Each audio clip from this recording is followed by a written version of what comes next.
Las Islas Galápagos son famosas por su fauna y flora, pero la historia humana de estas islas, en medio del Pacífico, es igual de interesante y sorprendente. En este documental, revisaremos el proceso de colonización de Santa Cruz. Los colonizadores que se enfrentaron a una isla salvaje, destacando las historias de los isleños que se arriesgaron a ser patria en esta inhóspita isla. ¿Cómo vivían? ¿Qué comían? ¿Cómo conseguían agua? ¿Cómo superaron las adversidades que la naturaleza y la vida les puso? Las Islas Galápagos son un archipiélago ubicado en el Océano Pacífico, a unos 1000 kilómetros de la costa del Ecuador. Tienen alrededor de 4 millones de años. Cada isla nace de la erupción de algunos volcanes que perforan la placa tectónica Nazca y salen a la superficie. Han brotado 7 islas grandes y 114 islotes o rocas. Una vez constituida la isla, se va desplazando entre 5 a 7 centímetros por año hacia el oriente ecuatoriano continental. De esta manera, las islas más viejas son San Cristóbal y Española. Luego aparecería Santa Cruz, Isla Santiago, Isabela y la más joven, Fernandina, con 700.000 años. Cada isla tiene su especial e independientes características. Santa Cruz ha sido conocida desde 1892 por este nombre oficial, aunque también fue muy conocida como Indefatigable, Norfolk, Nuestra Señora de la Esperanza, entre otros 12 nombres distintos que le fueron asignados. Su puerto habitado se denomina Bahía de la Academia y es conocida oficialmente como Puerto Ayora, como reconocimiento de los noruegos al presidente Isidro Ramón Ayora Cueva, por haber autorizado el establecimiento de la colonia en la isla. Se encuentra en la costa sur de la isla. Su área es de 983 kilómetros cuadrados. Hace de ella la segunda en tamaño de las Galápagos. Su punto más alto es el Monte Crocker, con 864 metros. Es la última isla en habitarse de las 4 islas que se encuentran pobladas actualmente. Pese a ello, es la isla que cuenta con más habitantes en la actualidad, más desarrollo en infraestructura y por ende recibe mayor número de turistas. En esta isla se respira prosperidad. Actualmente vive netamente del turismo ecológico sostenible y su gente convive de forma armoniosa con el ecosistema natural mejor conservado del mundo, pero no siempre fue así. En Santa Cruz, los primeros colonos que llegaron cuando esto era salvaje, digamos que no había un alma, los primeros colonos que aguantaron en Santa Cruz y que sobrevivieron al comienzo eran noruegos y después unos alemanes, o sea, europeos. Es el primer idioma que se habló aquí en Santa Cruz, antes de la Segunda Guerra Mundial y después de la Segunda Guerra Mundial, era alemán y noruego. Entonces, la colonización de Santa Cruz fue muy distinta a la colonización de Isabela o de San Cristóbal. Los habitantes de esta isla tuvieron que pasar por un proceso de colonización que comienza desde el siglo XVII y XVIII, con la llegada de piratas y balleneros que zarparon en estas islas conocidas como Encantadas, con la finalidad de abastecerse de agua salubre, alimento y abundante carne que podía conservar en sus largos viajes en alta mar, ya que las tortugas podían sobrevivir sin agua y sin comida por mucho tiempo. Desde 1901 a 1904 fue utilizada para desterrar a Camilo Casanova de la isla San Cristóbal, quien tuvo que pasar casi 4 años de exilio. Alrededor de 1910, Felipe Lastra, un mexicano que había sido capataz en la plantación de azúcar de Cobos en San Cristóbal, se estableció en Santa Cruz por 7 años en una pequeña granja cerca de Bellavista. Santa Cruz es la última isla en ser colonizada. Fue empezó a ser colonizada en 1926. Casi más de 100 años antes ya empezó la colonización de Floriana, tal vez antes San Cristóbal.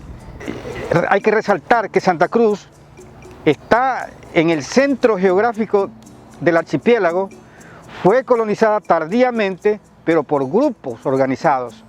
El 7 de agosto de 1926, los primeros colonos que decidieron quedarse en la isla por voluntad propia fueron los noruegos, que llegaron a la bahía de la Academia actual, Puerto Ayora. Tomaron las 20 hectáreas de tierra que se permitía por cada colono. Con el paso del tiempo, instalaron una fábrica enlatadora de tortugas y langostas, que solo duró un par de años, para posterior dedicarse a la ganadería y agricultura. En 1937 llegaron los 4 hermanos alemanes, quienes en un inicio se dedicaron a la agricultura, mantuvieron una granja, pero al final dejaron de cultivar para dedicarse a la pesca.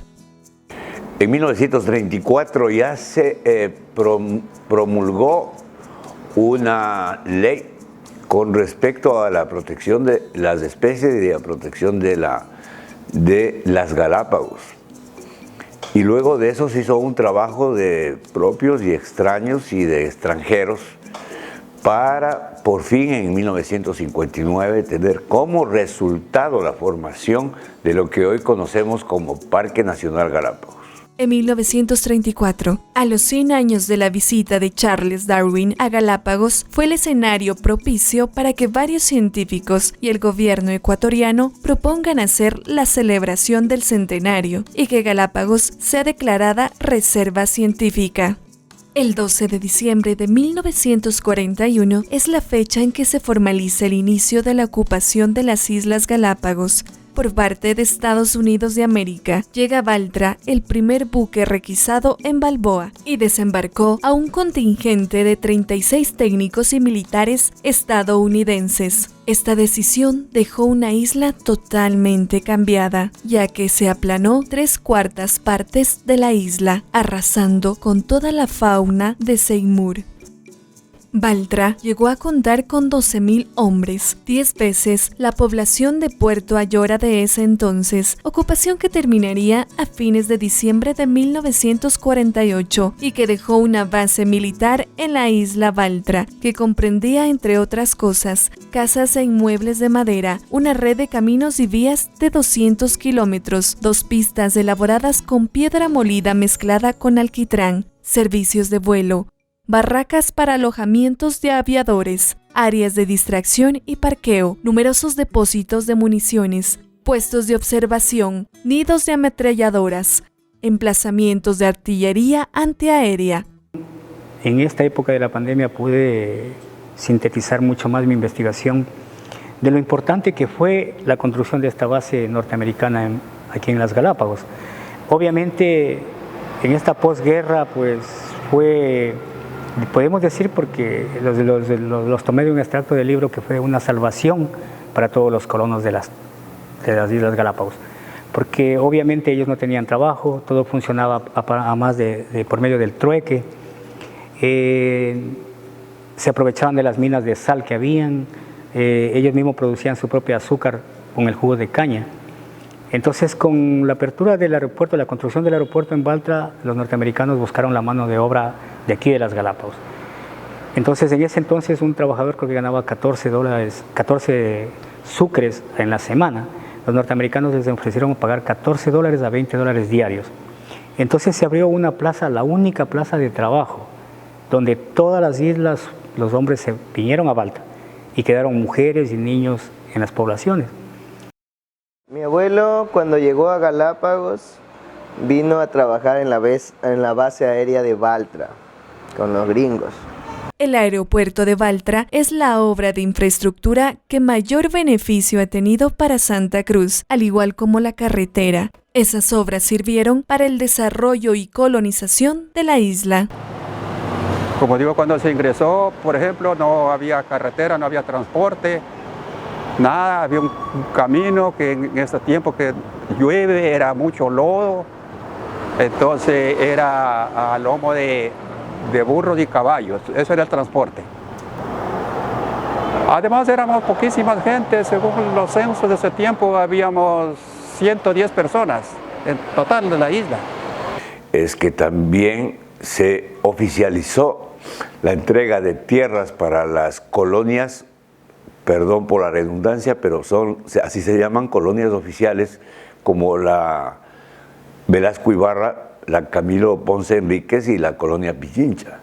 Y muchas de ellas llegaron a finales de 1959, y luego eso dio lugar a que podamos tener vías, que podamos tener la comunicación que conocemos entonces, que haya una mayor cantidad de barcos, o sea que se mejore el transporte de la mercadería. El 31 de mayo de 1955, el Ministerio de Prevención Social y Cooperativas aprobaba los estatutos de la flamante cooperativa con 280 socios. Se establecieron en la parte alta de la isla Santa Cruz y muchos de los familiares de quienes iniciaron esta cooperativa colonizadora son de la provincia de Chimborazo y aún viven y trabajan en Galápagos. También debemos referirnos a la cooperativa Velasco Ibarra, misma que se instaló en el sector de Santa Rosa por gente de milagro. 9 familias se instalaron cerca de la fuente de agua dulce, denominada Vicuña, misma que permitió el desarrollo de la que hoy es la parroquia Santa Rosa. Viven hasta la actualidad muchas de las familias descendientes de esta colonia agrícola, propiciada por el Instituto Ecuatoriano de Reforma Agraria y Colonización. También hubo la oportunidad de adquirir terrenos sin ningún costo, básicamente. El gobierno dio la oportunidad, como eran terrenos desolados, y lo que querían que la gente comience a trabajar la tierra y que Galápagos comience a poblarse. El 4 de julio de 1959 se designa al archipiélago como Parque Nacional para la protección de la flora y fauna, con excepción de las tierras ocupadas por los colonos y las que ya legalmente son adjudicadas. Este es el mayor antecedente para la posterior creación de la Dirección Parque Nacional Galápagos. Ahí es cuando se define que el 97% del área terrestre es área protegida y el 3% es para la zona urbana, donde la gente podía establecerse y hacer su vida. A partir de ahí, el Parque Nacional Galápagos lo que ha procurado es el mantenimiento de los ecosistemas de las áreas protegidas. El Parque Nacional Galápagos, por ejemplo, ha ordenado el turismo, es responsable de los sitios de visita en las áreas protegidas, y todo el manejo de los sitios lejanos, los sitios navegables donde pueden llegar y los sitios cercanos a las áreas pobladas. 1959 es el año de quiebre de la historia humana y de la historia natural de las Islas Galápagos. Recordemos que en 1959, a pedido de la población, a pedido de muchas personas, se cierra la colonia penal el 15 de marzo de 1959 por el entonces presidente del Ecuador, Camilo Ponce Enríquez. En 1959 se crea la Fundación Charles Darwin, también se crea el Parque Nacional Galápagos, se comienza a oficializar el turismo y muchos de los pescadores dejan su actividad de pesca y adaptan sus pequeñas embarcaciones para inmiscuirse en el turismo. El 23 de julio de 1959, en el centenario de la publicación del libro El origen de las especies, se creó en Bruselas, Bélgica, la Fundación Charles Darwin para las Islas Galápagos.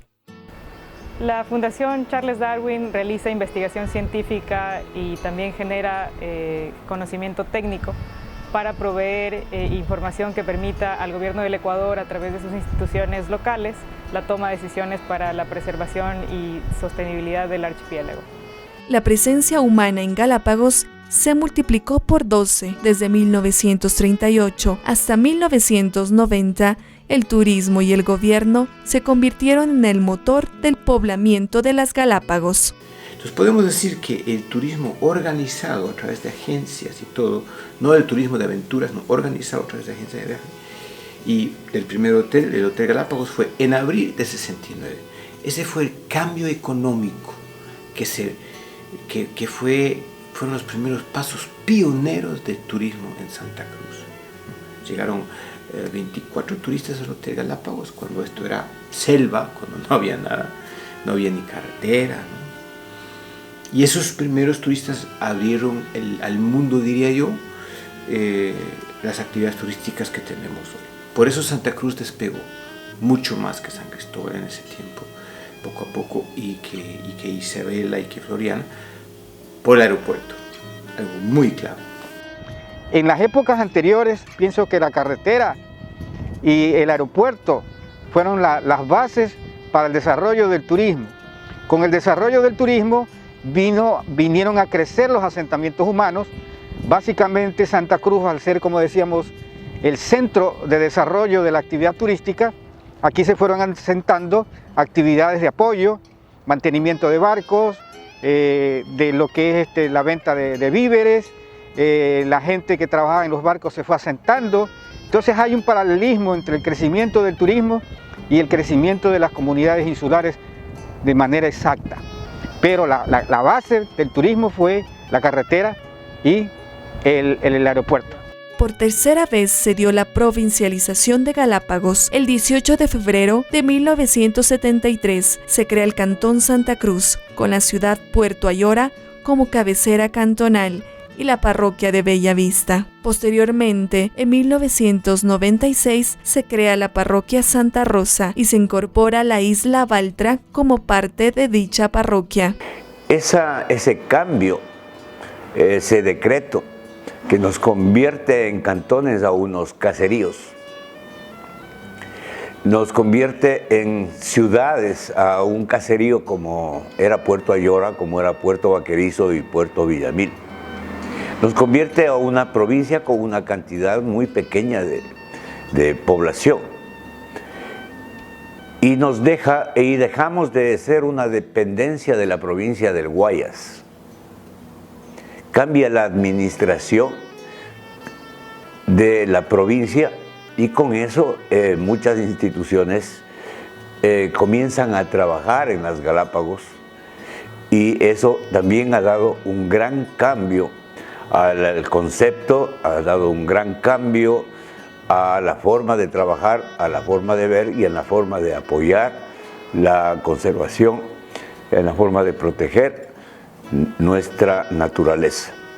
Santa Cruz cuenta con una población de 17.678 habitantes hasta el 2020, población que ocupa una superficie denominada zona poblada de 118 kilómetros cuadrados. A Santa Cruz ingresaron un total de 140.055 turistas por año en el 2019. No había luz, solo yo tenía mechones nomás, pues. Una mecha aquí, diremos de esas de la salsa de tomate, de esas que hacíamos de poner ahí diremos un trapito envuelto bien, y ahí salía la mecha aquí. Y ahí prendíamos una mecha acá, otra acá, que nomás alumbrábamos antes. Aquí no había luz, pues. Ahí éramos frente a la capitanía, ahí era una playa enorme. Pero el Ministerio de Obras Públicas sacó todita la arena para rellenar la carretera y todo se fue a pique. Se perdió la playa y nunca rellenaron nada. Bueno, por eso de agricultura uno sembraba lo que producía aquí porque la producción era muy buena, súper buena la producción.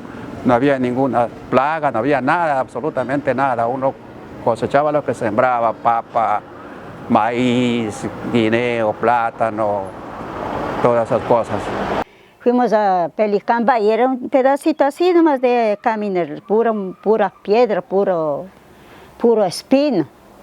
Y vamos a traer en baldes, como es una cosa así grande, íbamos cargado a traer el agua. A su casita, porque no había ni cómo caminar, pues no es que todo era pura piedra, no es que todo era ilimitado, todo era y bien peligroso para caminar. No había muchas facilidades y la población era pequeña. Bueno, aquí era ir a coger unas 20, 30 langostas y hacer trueque. Porque había un solo barco que se llamaba Iguana, que nos compraban una langosta en 5 sucres. Y eso, pero no había mucha demanda porque todo el mundo quería coger, pero no tenías a quién venderle. Entonces ir a comprar unas 10, 15 para vender al barco. Y ahí todo fue trueque. Ahí vamos a traer agua nosotros. Y aquí nunca ha habido agua dulce. Aquí no, desde que yo vine, desde la edad de 21 años que vine. Que se llamaba Moisés Brito. Él era un enfermero, pero era un enfermero que salvó algunas vidas. Él hacía operaciones cuando era de operar. Bueno, en ese tiempo como no había mayores enfermedades, sino es que a veces mujeres que no podían dar a luz, entonces él hacía todos esos trabajos. Sí. En el muelle nadábamos y cogíamos un visor de boletas y nos íbamos a pescar, a veces sin equipo, sin nada, solo visor, boletas y descalzos a veces. A coger una langosta por ahí, porque había langosta cualquier cantidad.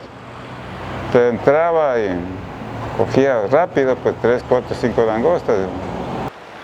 Fuentes de trabajo que en realidad de esa manera ya se hicieron la mayoría de la gente marinos mercantes, se fueron marineros, timoneles, aceiteros, capitanes de toda índole, todos tuvieron su oportunidad y en realidad en cierta forma tuvieron una ventaja, una vida digna, porque anteriormente no había fuentes de trabajo.